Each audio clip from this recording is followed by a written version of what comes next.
Welcome to the Brand Doctor Podcast, strategies that help entrepreneurs build reputable and profitable brands. Here's your host, Henry Kaminski Jr.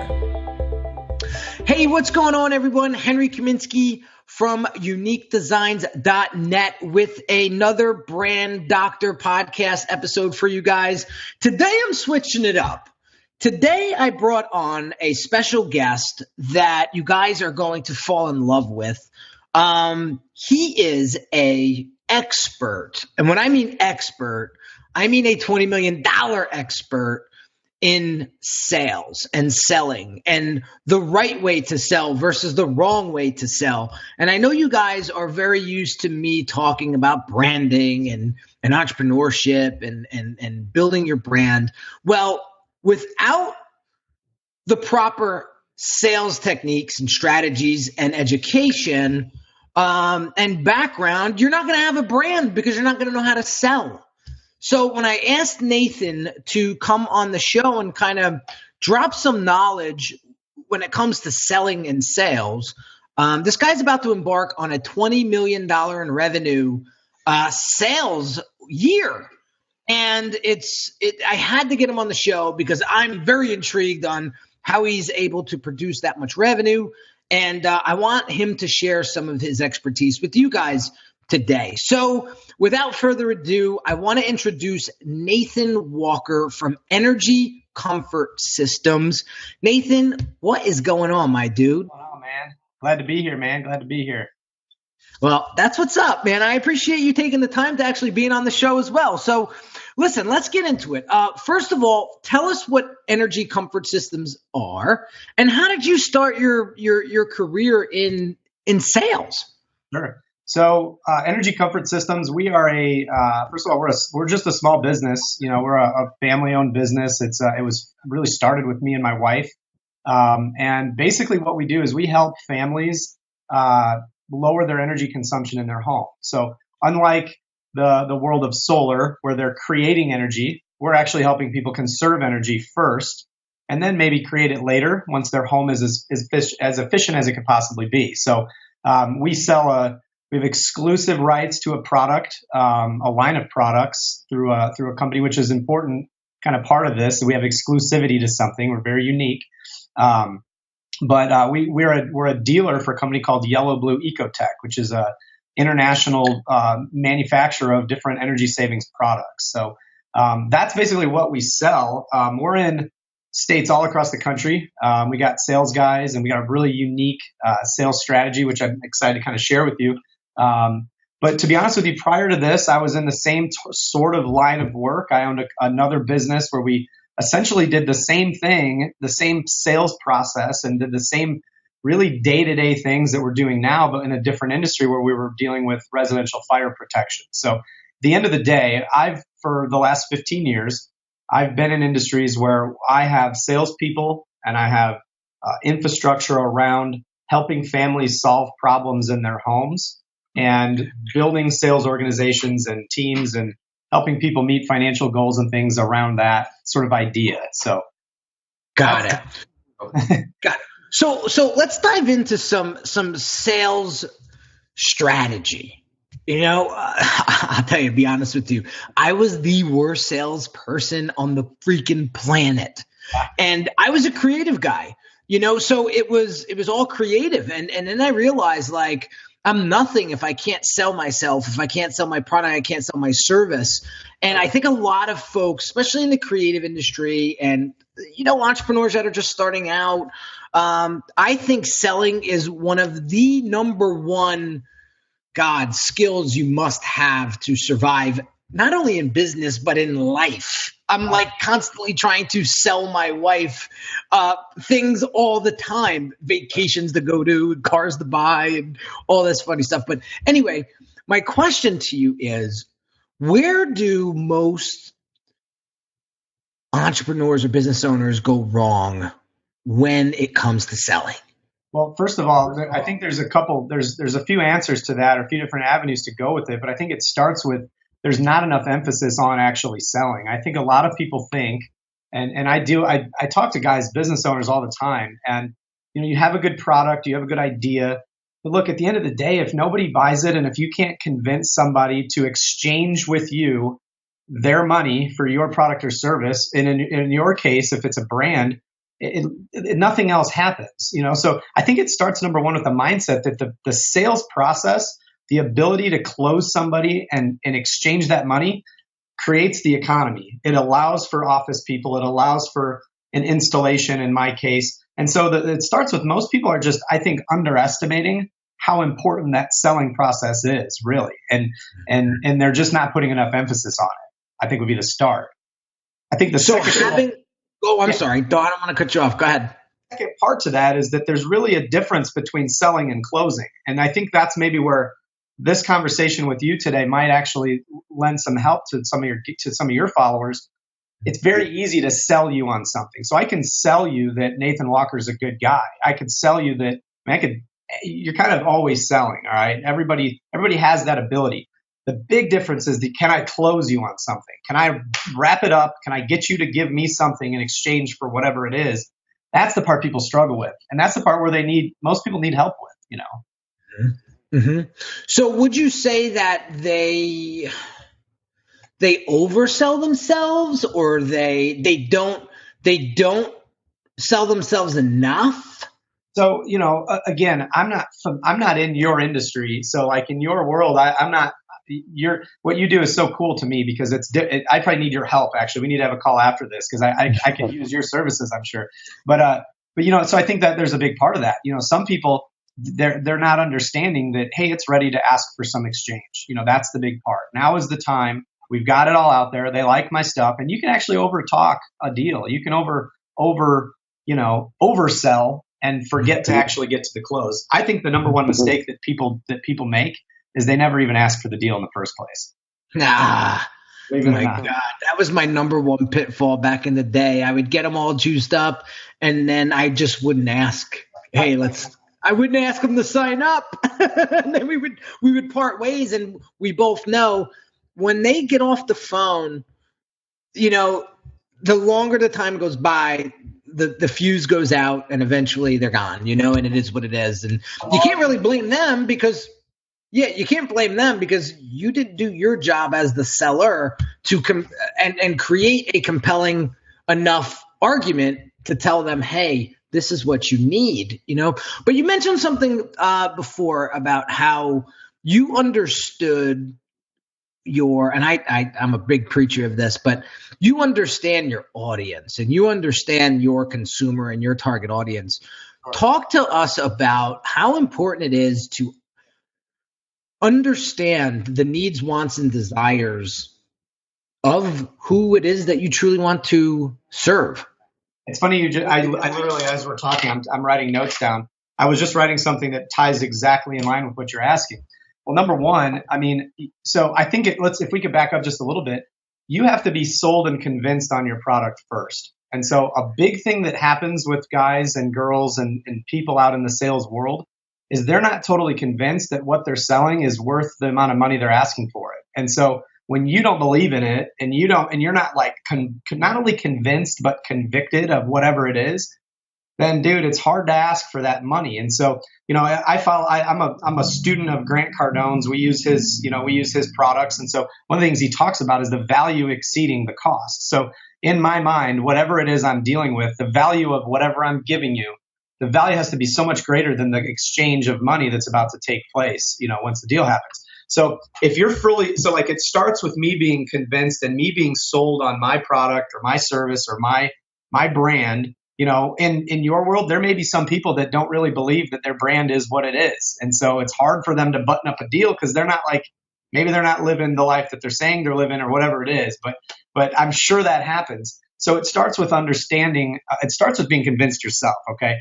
Once you're convinced, you have to understand your customers very, very well. In fact, you have to understand them to a point of almost prediction, is what we say. So I have to know, if you and I are going to sit down in a negotiation, or if I'm going to try to convince you of an idea or a service product that I have to somewhat know what you're going to say before you say it. I need to be so in tune with you as a person, based on other people I've dealt with, that I kind of know what setbacks you might have. I might know what could keep us from getting a deal. And so it starts with really having an understanding of your customer for sure. What I wrote down is that this is the thing that I say all the time. And it doesn't matter what product you have. If you believe in it enough, and if you believe in your brand enough, you will believe that when you give me money, when Henry gives me money, you're getting so much more out of this deal than I am. Meaning the money that you pay me, I'm going to spend it. All right. You pay me $100,000, dude, I could spend $100,000 tomorrow. It's pretty easy. All right. But whatever you're giving me or whatever that exchange is, you're walking away with something that you can use that will make you a better person, that will bring you some enjoyment, that will help you make more money, whatever that is. So, man, it's super important. There's a lot of people out there just kind of bouncing around, not even really sure what they're doing, who they're talking to, and they're not even convinced of themselves. Long-winded answer. I'm sorry. Yeah, no. I mean, it is spot on. I mean, I heard Gary Vee say something about that recently. Like, if you don't believe in your product or service, how the hell are you going to expect somebody else to? It all starts there. You're absolutely right. And understanding the pain points, right? Let me ask you a question, because this could help. This can actually help me. One of the things that sometimes I get a little I shouldn't say tongue-tied, but sometimes I'm a straight shooter. Yeah. But at the same time, I don't want to disrespect anybody. I don't want to, come across as like a jerk. Where's the line between offending someone and really throwing salt on the wound to let them realize how important this problem is to fix? So that's huge. I mean, that's something we deal with daily, and it's especially hard for us because we're in people's homes. So my guys, my salespeople are sitting at a kitchen table with a husband and wife that's their home. We're in their comfort zone. So it's very, very important. Look, again, it goes back. I can tell you that I'm probably one of the pushiest salesmen you'll ever meet. When I'm in a home, I will push and push and push. However, I've never been told I was pushy, ever. In fact, so much that I would even say to them, I hope I'm not coming off as pushy. And no. So part of it is it's just I'll say this. You have to be really well trained. Okay. I just was talking with Brad. I was on Brad Lee's podcast a couple of weeks ago. We were out in Vegas meeting with him. And man, it comes down to being trained. A good, skilled, trained, professional salesperson, they're not going to be desperate and pushy. All right. So for you might think that because of your personality, you've got you're a strong East Coast personality. The reality is, man, if you've got a good product and you're being honest and genuine and you're skilled up, most people aren't going to get pissed off by that. Most people. I actually believe that fear of being too pushy is a lot of times in people's head, and they use it as an excuse to not really push to close the deal, if I'm totally honest. Now, there are some pushy, some guys out there that are being unethical, but most of the time, you're not pushing as much as you thought you were. And if you think that in your head, you need to skill up. You need to do some training, and you need to find some more effective way of communicating with people. I love it. 9 times out of 10, it's us getting in our own way. Yeah, 9.5 times out of 10. So you talked about before a process. Sure. When it comes to sales. Now, let me ask you a question. Is your product or service high ticket? Is it expensive? Yes. Yeah. So we're selling a premium product. Our average ticket price is around $7,000. Okay, good. It's a full system that takes a whole day to install, Okay. It's very expensive. It's a very expensive in comparison to what some people are used to spending for a similar service. So can you walk me, because I got to be careful of time here, but can we kind of walk through the sales process and explain to the audience why it's important to have a process in place when it comes to selling a high ticket item such as yours? Absolutely. So there's actually, there's really 2 parts to this. A lot of people confuse the sales process with the lead acquisition or actually getting in front of the people. And so there's some people that have maybe built a process or exerted all this energy getting in front of a customer or acquiring the lead, and they under prepare for the amount of effort it's going to take to actually convert them to a buyer or to a customer. So there's two processes. So if we just focus just on the sales process, we use a 5-step process in our business here. Every single person through our organization gets trained on it. They have to know the process. They have to be very, very, very skilled on it and trained on it before we'll even let them step foot in a home. Every single process starts with what we call a 5-minute friend or a greeting, where you spend a little bit of time warming up to each other, So every single deal, even you and I, just before this call, we talked for a few minutes to warm up to each other. That's a natural thing, and it can be confused too. Some people think that the point of that, the intentions of that greeting or that warm up time is for the customer only to warm up to you, but it's actually kind of both. The salesperson, if in order to be effective communicator, you have to kind of let your nerves out too. So spending a little bit of time on maybe a topic unrelated to whatever it is that you're going to be selling, even if it's 30 seconds, can start to kind of break the ice. So every single one of my guys, before we can talk about product, before we could talk about solutions, anything like that, they need to get on some kind of common ground, So that's the first step. The second step is what we call fact finding or investigating. So in the beginning step, we're getting to know them, and we're actually in that period doing a little bit of fact finding on them as people. So we're asking them, how long have you lived in the home? In your case, so where are you from? You're from Valparaiso. I've never been there. New York, it's 30. That's part of that. We're kind of just warming up to each other. The next step is like, so what is it that you do? What exactly is it? So in that investigating time, what you're doing is you're looking for problems that you can solve. All right. Again, I'm going to refer back to Grant. Grant talks about 2 reasons people buy things. They either fall in love with it or it solves a problem, and that's it. There's not 50 reasons someone's going to buy your product. There's not 50 reasons someone's going to follow you. Someone is going to follow you because you're either solving a problem that they have in their business or their personal life, or they just love you, And it's the same thing with every single product: a car, a boat, a bus, the stapler. All right. I don't love the stapler. It solves a problem.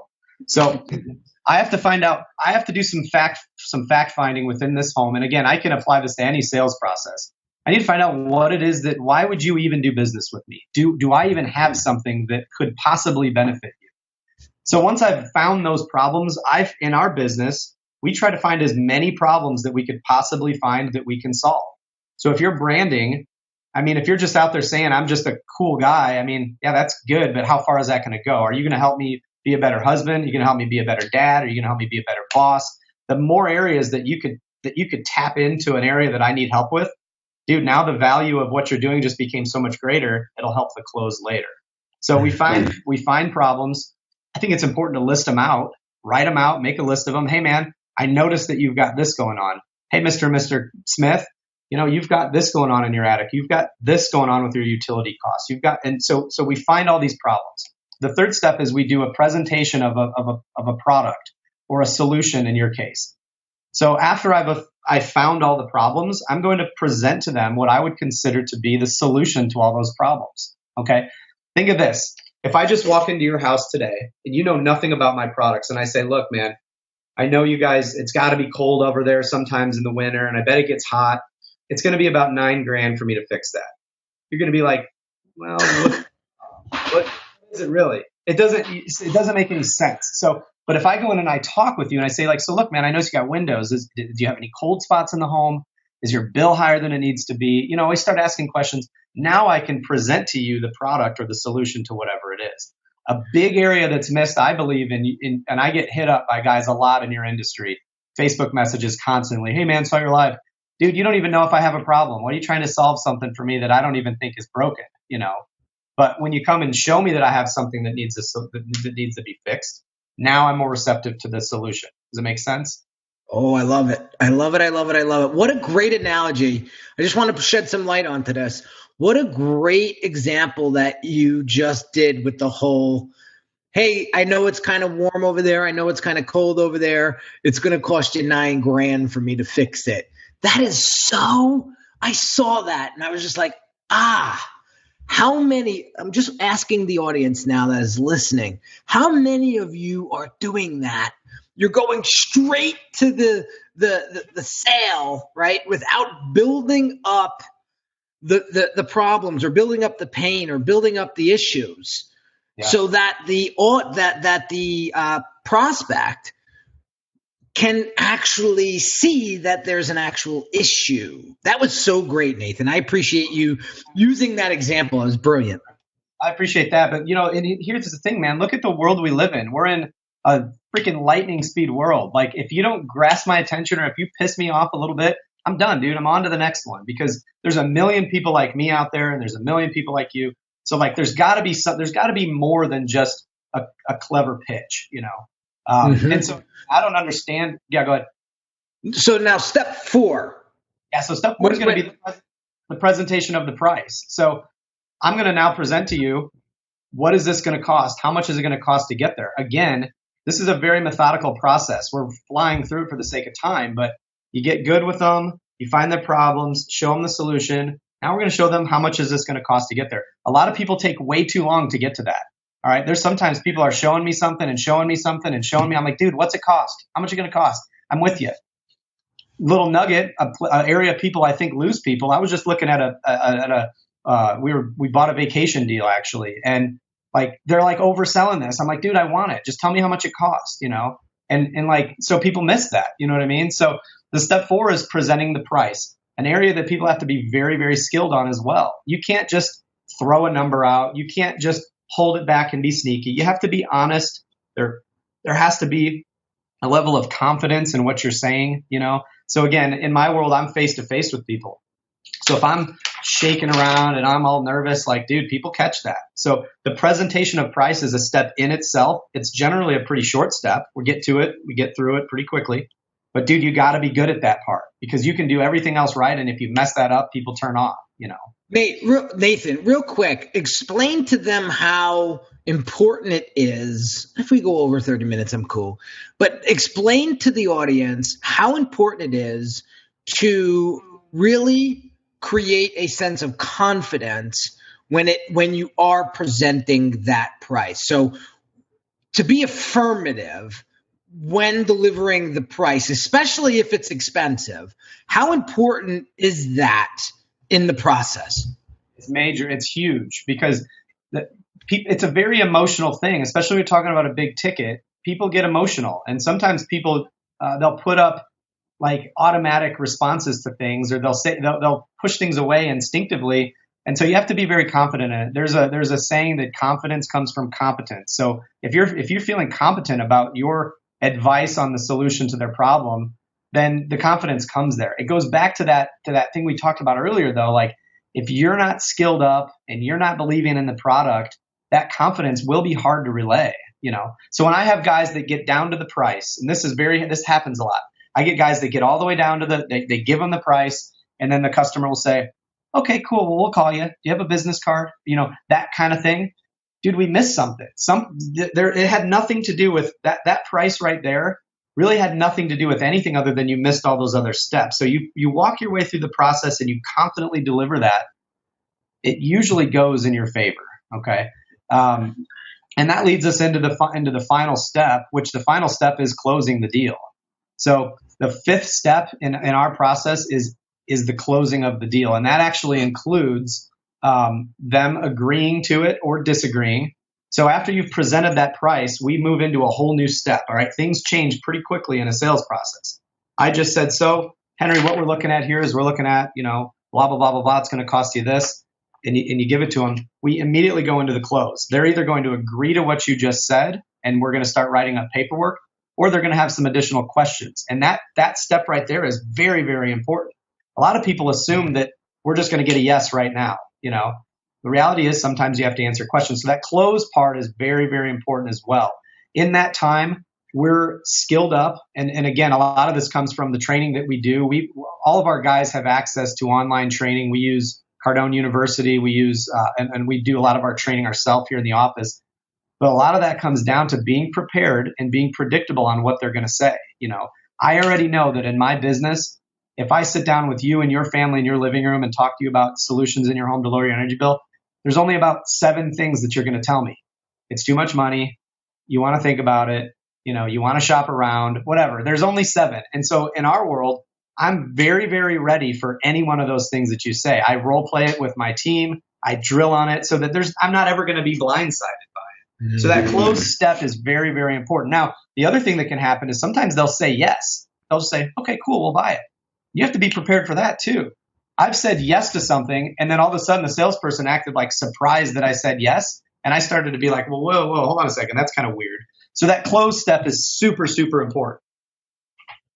That's awesome. Are you guys picking this up? Guys, listen. Nathan just dropped a 5-step, super simple, easy process when it comes to selling a product or service. I don't care if it's $20 or if it's $20,000. If you follow that process, you won't look like the used car. You won't sound like the used car salesman, and you will present yourself with the confidence that you need to actually close the deal. And so that's Nathan. I don't know if people call you Nathan, but Nathan. I have a huge problem with abbreviating people's names, like complete strangers. Like I'll meet like a Roger, and then like 2 minutes later, I'll be like, "Hey, Raj." So it's so funny. So my apologies. I've actually I got nailed the one time. I was actually talking to a physician, and instead of calling him Dr. Sabara, I called him Michael, and he flipped out on me. And I was just like, oh, I'll never do that again. So anyway, tangent. Nathan, I appreciate you so much for taking the time today and walking us through a very simple 5-step process to help our listeners and even myself. Like, I love the way you just broke it down. I mean, you make things very, very simplistic. And I think that's super, super important nowadays because we're so inundated with information. Like Sean Whalen said on one of my podcast episodes with him, he was like, there's 2 things that people want nowadays. It's the truth and simplicity. And if you can deliver your product and service and help get that person a solution, right? Or to help them solve that problem in a simplistic way, you're no wonder why you're doing 20 million in revenue, because you're very what's the word? You're systematic. You're very systematic, and like you said, you're skilled up. I love that, skilled up. And he's wearing, guys, for those of you that can't, obviously it's a podcast, you can't see us, but this is a video call.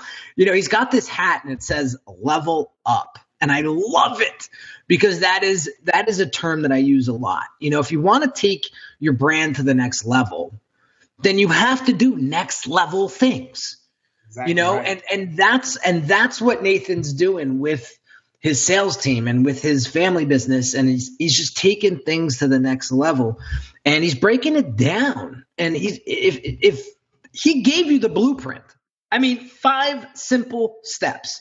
5-minute friend, which I love.